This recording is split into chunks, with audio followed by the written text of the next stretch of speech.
Aku memutuskan untuk nggak pakai lagi obat dokter.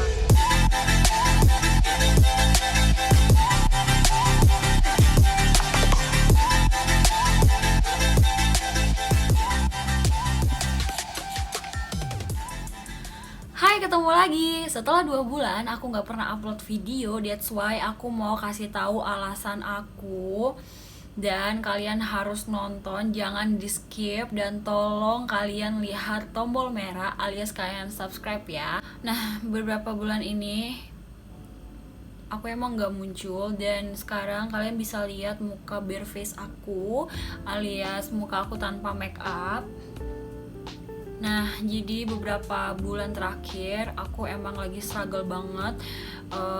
Kalian bisa lihat muka aku sekarang jerawatan. Dan sebelum itu aku mau kasih lihat muka aku sebelum ini, kayak gini.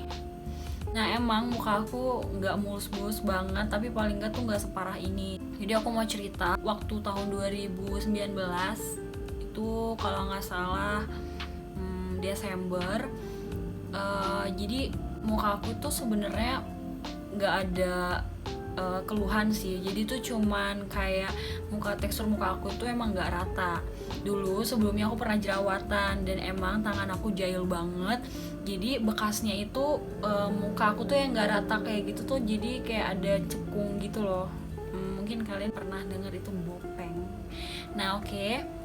Tapi tuh nggak separah itu, cuman aku emang kayak keganggu aja setiap ngaca gitu kan. Jadi itu muka terakhir aku itu tahun 2019 Desember, kalau nggak salah tuh Januari 2020 juga itu masih. Cuman aku udah mulai insecure, aduh ini gimana ya, bekas jerawat aku bakal bisa hilang gak ya, kayak gitu kan. Nah, terus aku cari-cari referensi, nyari di artikel, terus aku juga nanya-nanya ke temen aku yang punya histori jerawatan, dan mereka itu bilang emang harus ke dokter dan melalui treatment. Dan bener, setelah itu aku punya teman. Nah, teman aku ini emang dia itu yang dari zaman kuliah selalu pakai obat dokter. Nah, aku suka sharing ke dia, dan dia tuh selalu rekomendasiin aku untuk ke dokter itu, ke klinik kecantikan dia. Kalau nggak salah tuh klinik kecantikannya ada di Jakarta Selatan, nggak kalau ya. Nah, terus habis itu aku mulai sharing, terus aku cerita, terus dia juga ceritain ke aku temen dia yang udah berhasil dari klinik kecantikan itu. Nah, setelah itu aku mulai buka websitenya, terus buka Instagramnya, sampai aku bener-bener oh yaudah deh gue kesana aja gitu kan. Nah, terus nggak lama aku konsul ke dokternya, dan emang di sana dokternya ramah banget. Kebetulan aku dapat dokter yang ramah, dan dia juga ngelihat muka aku, katanya oh ya, muka kamu emang gak jerawatan, tapi kamu itu bagusnya treatment biar muka kamu bisa balik mulus lagi, kayak gitu kan. Setelah aku ketemu dokternya, terus dokternya itu bilang kalau kamu mau melakukan treatment, muka kamu tuh harus bener-bener bersih, jadi kamu tuh gak boleh beruntusan, gak boleh jerawatan. Nah, karena itu dia kasih aku krim malam sama krim siang juga, terus dia kasih aku toner, terus dia kasih cleanser juga. Jadi yang kebiasaan aku biasanya pakai sabun muka yang asal aja, tuh sekarang tiba-tiba aku dikasih cleanser, ya udah aku rutin tuh. Nah, pas awal-awal emang muka aku tuh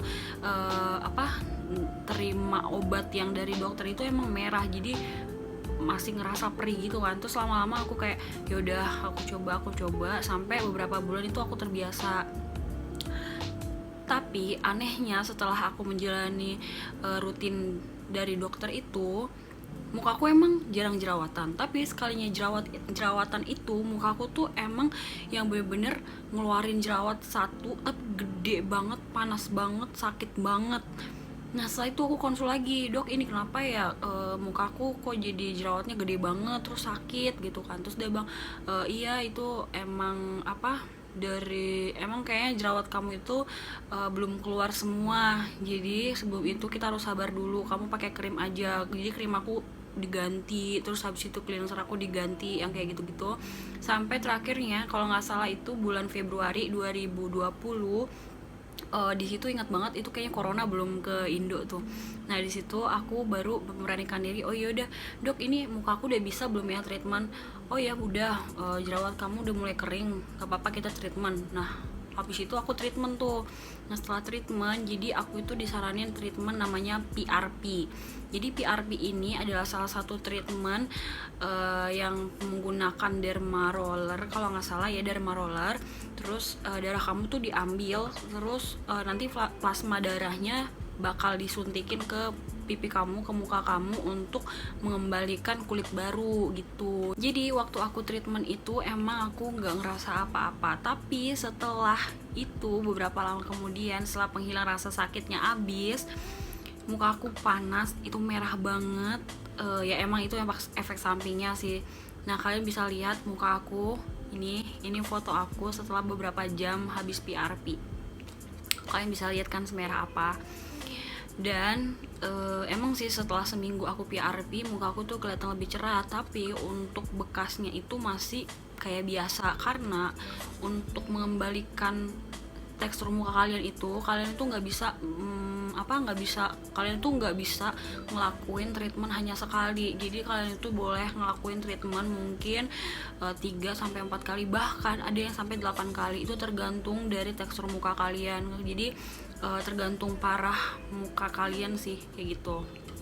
Setelah aku treatment beberapa minggu kemudian, muka aku balik tapi dengan tekstur yang sama. Aku balik lagi tuh make krim cleanser dan toner dari dokter aku. Nah kembali lagi, aku kan biasanya itu emang nggak pernah pakai obat dokter atau aku nggak pernah ke klinik kecantikan, tapi aku tuh selalu pakai masker alami yang kayak misalkan aku pakai cinnamon sama madu, atau aku pakai oat sama susu.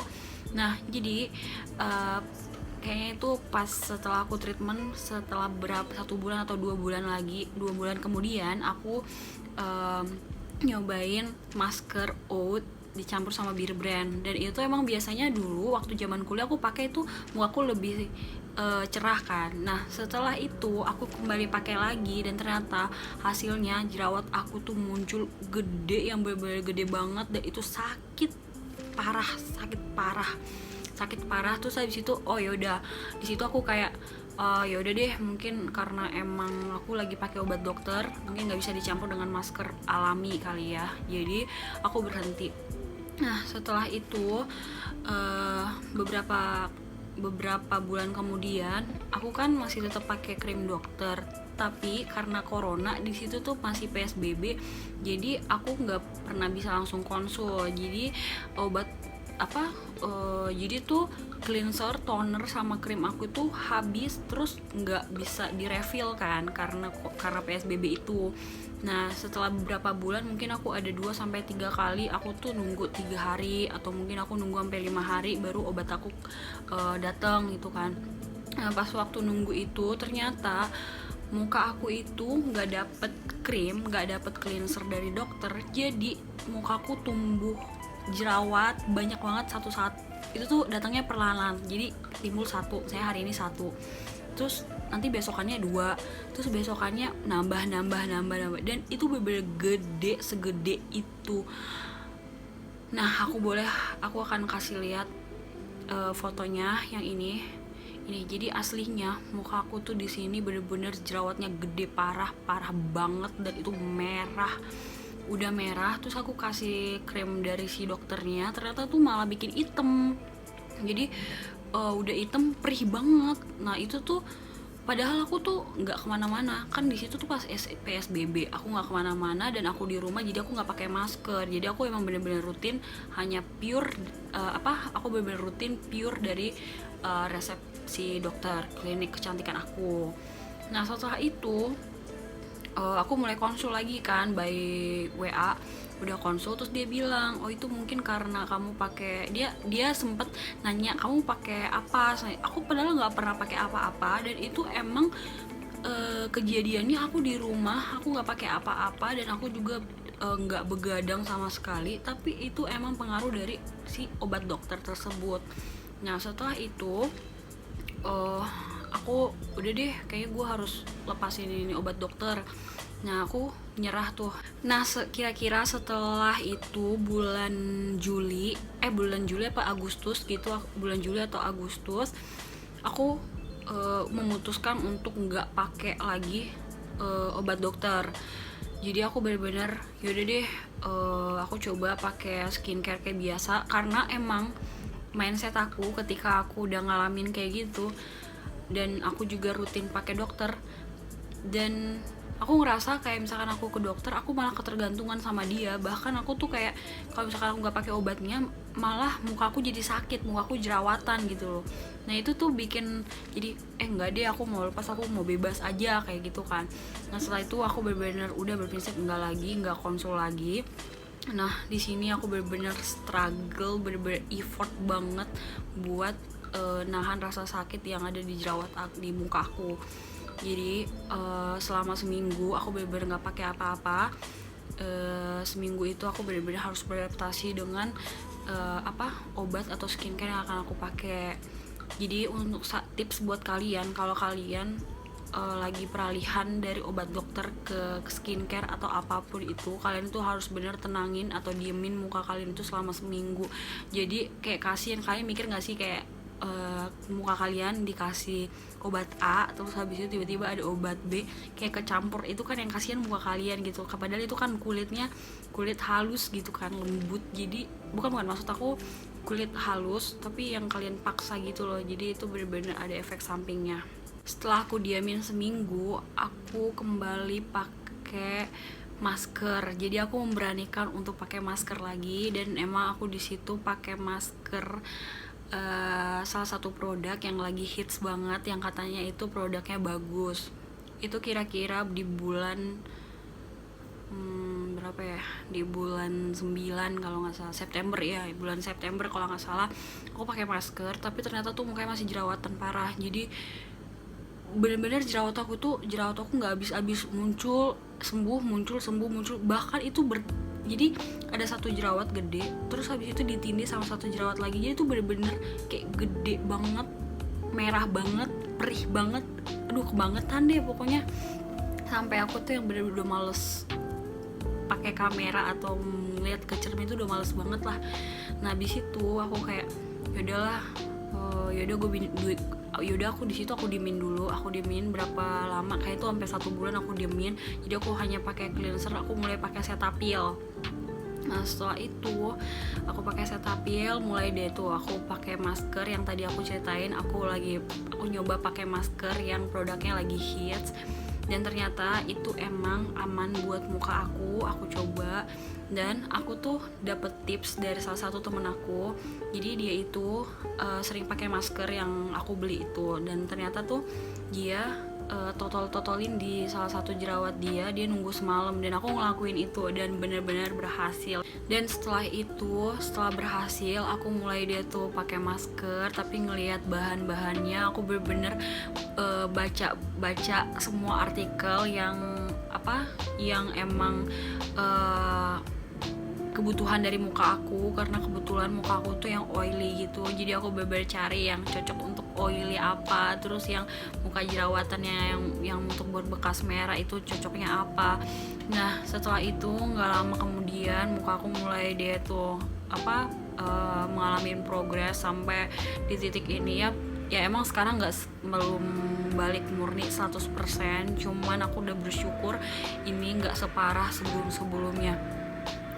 Dan aku mau kasih tahu ke kalian, kunci dari jerawat itu adalah sabar. Bener-bener sabar, bener-bener kalian tuh harus sabar.